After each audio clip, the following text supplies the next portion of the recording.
slovo Ivanke. V tejto téme by som sa ja vyjadrila s tým, že do volieb zostávajú necelé 3 týždne a namiesto odpovedí pribúdajú stále iba otázky v súvislosti s kauzou Gorila. S trpezlivosťou verejnosti je nebezpečné narávať a zahrávať sa s ňou, pretože pohár pretečie a po celkovej strate dôvery verejnosti už nebude osobnosť, ktorá by tento dav ukludnila. A Fedor Gala to určite nebude. Ja som zavádzaná a podvádzaná, hovorím to vo svojom mene. A je znepokojujúce, že napríklad pán minister vnútra hovorí o vlastnej vydierateľnosti v súvislosti s prípadom Gorila.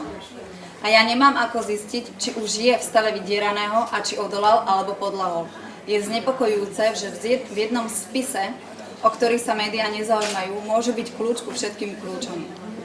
A je veľmi znepokojujúce, že existuje možnosť, s ktorou sa doteraz nikto nevysporiadal, že v spise môže figurovať aj meno hlavného vyšetrovateľa policajného prezidenta Jaroslava Spišiaka. Sú tu 3 týždne do volieb. Vysporiadajme sa teda s touto otázkou, ja vás vyzývam, alebo presnejšie, ja už vás o to prosím.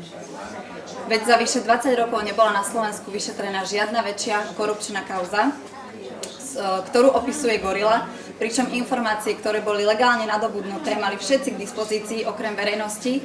To boli vyšetrovatelia, politici, spravodajské služby, ale čo je najzáražujúcejšie, boli to aj redakcie.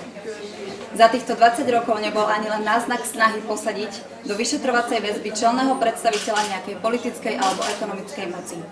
A ani za posledné 2 mesiace, čo mohlo výrazne posunúť vyšetrovanie trestného činu konanej proti verejnosti. A preto pánom z Penty ani neviem doporučiť, aby vo vlastnom záujme spolupracovali s políciou a spravodlivosťou, lebo je smutné, ale sú dostatočne chránení v tieni, ako aj na strane spravodlivosti.